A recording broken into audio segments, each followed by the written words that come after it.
Selamat malam pemirsa, Anda menyaksikan Prime Show with Ira Kusno. Persebaran virus corona kini semakin mengkhawatirkan. Dalam rentang waktu 17 hari laju persebaran virus melonjak 50.000 kasus. Terkonfirmasi 150.000 kasus sampai 23 Agustus, sedangkan pada 8 September sudah mencapai 200.000 kasus. Juga tercatat 59 negara melarang warga negara Indonesia masuk ke negara-negara tersebut karena dianggap riskan. Bagaimana di ibu kota, di DKI Jakarta? Jakarta kini dalam keadaan darurat. Gubernur Anies Baswedan menyatakan pertambahan jumlah kasus aktif lebih cepat dibandingkan pertambahan kapasitas tampung di rumah-rumah sakit. Dan berikut selengkapnya pernyataan Gubernur Anies Baswedan yang disampaikan pada Rabu malam kemarin. Data yang kita miliki bisa dibuat proyeksi tanggal 17 September tempat tidur isolasi yang kita miliki akan penuh. Dan sesudah itu tidak mampu menampung pasien COVID lagi. Meskipun kita mendorong peningkatan kapasitas rumah sakit kita, tapi jumlah kasus aktif di Jakarta pertambahannya lebih cepat daripada pertambahan kapasitas tampung untuk pelayanan rumah sakit, baik tempat tidur maupun ICU. Jadi, dari 3 data ini, angka kematian, keterpakaian tempat tidur isolasi, keterpakaian ICU khusus COVID, menunjukkan bahwa situasi wabah di Jakarta ada dalam kondisi darurat. Presiden 2 hari yang lalu menyatakan dengan tegas kepada kita semua bahwa jangan restart ekonomi sebelum kesehatan terkendali. Beliau jelas meletakkan kesehatan sebagai prioritas utama. Maka dengan melihat kedaruratan ini, maka tidak ada banyak pilihan bagi Jakarta kecuali untuk menarik rem darurat sesegera mungkin. Benarkah tidak ada pilihan lain selain menarik rem darurat di Ibu Kota DKI Jakarta? Saya akan membahasnya bersama seorang epidemiolog dari Fakultas Kesehatan Masyarakat Universitas Indonesia, yaitu Dr. Triyunis Miko Wahyono. Selamat malam Dr. Triyunis. Selamat malam Mbak Ira. Ya. Dok, Anda ini termasuk epidemiolog yang memang cenderung melihat perkembangan saat ini menyarankan ada mobilitas yang lebih dibatasi. Artinya rencana Mas Anies, Mas Gubernur dalam hal ini tepat? Ya, jadi kalau lihat perkembangan kasus COVID, itu tertinggi adalah pada bulan April 2020 dengan positivity rate 14%. Ya, kemudian pada minggu-minggu ini itu juga kenaikan positivity rate sudah mencapai antara 10 sampai 14%. Jadi menurut saya kalau dari data surveillance aktif tersebut menunjukkan hampir terjadi wabah kedua, alat itu berbunyi, alat dari surveillance itu berbunyi. Maka sebaiknya dilakukan pengereman darurat. Oke, Dr. Triyunis juga masuk di dalam kelompok yang sebenarnya menyatakan harusnya bukan hanya Jakarta, karena Jakarta terhubung dengan kota-kota lainnya sebagai ibu kota. Tapi kalau bicara bukan hanya di Jakarta, apakah ini artinya Jabodetabek saja, daerah penyangganya, atau Jawa?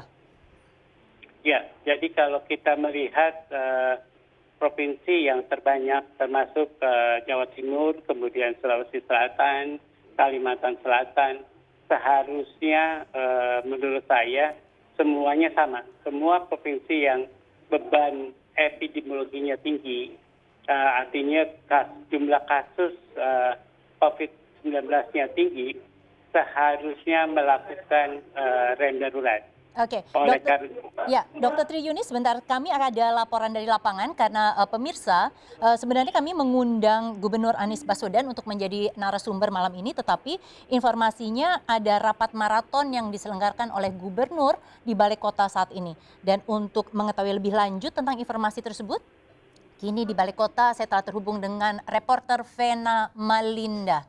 Vena, Silahkan, sampai saat ini seperti apa suasana rapat yang sudah dilakukan? Baik, Ira, sejak siang tadi hingga saat ini rapat maraton yang digelar oleh Gubernur DKI Jakarta Anies Baswedan masih dilakukan. Dan tadi kami juga sempat melihat selain adanya video conference atau secara rapat virtual, ada sejumlah pimpinan ataupun kepala dinas terkait yang datang langsung ke Balai Kota seperti Kadishub, kemudian Kasatpol PP, Kadisnaker, dan juga tadi kami sempat melihat ada Wakil Gubernur yakni Riza Patria. Dan saat ini memang Ira terkait dengan koordinasi adanya atau pembentukan ketentuan PSBB total yang akan digelar pada 14 September mendatang ini masih dikaji lebih lanjut terkait dengan peraturan atau ketentuan apa saja yang nantinya akan semakin diperketat hingga sanksi yang akan diberlakukan.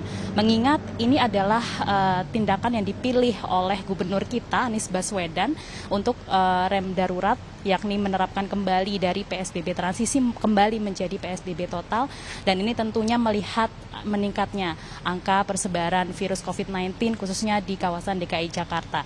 Nah, selain itu Ira, sejumlah kepala daerah seperti dari Jawa Barat, kemudian Banten dan juga Bodetabek lainnya tadi juga turut hadir dalam rapat yakni secara virtual. Dan tentunya kami masih menunggu seperti apa hasil resmi, ketentuan hingga sanksi yang akan diberikan Anies Baswedan untuk nantinya diterapkan pada PSBB total pada 14 September 2020 mendatang, Ira. Ya, Vena, kalau tadi Anda sampaikan ini kelihatan banyak kepala daerah yang lain dan juga ada pemerintah pusat. Memang Mas Anies ketika merespon permintaan sebagai narasumber mengatakan bahwa untuk detail teknis masih harus dibicarakan dengan pemerintah pusat begitu ya. Kalau kita mengulang kembali sebenarnya yang harus ketok palu itu memang pemerintah pusat, menteri dalam hal ini Menkes begitu ya. Jadi apakah ini memang akan bicara mengenai keputusan pelaksanaan memang bisa dilakukan tanggal 14 September begitu serta detail teknis, atau apakah ada yang lain? Anda mendapat informasi yang di lapangan seperti apa? Baik, Ira, terkait dengan keputusan penerapan PSBB total, untuk sementara kami mendapatkan informasi dari peserta rapat seperti halnya Kasatpol PP dan juga Kadisnaker. Tadi memang betul sekali akan diterapkan pada 14 September 2020.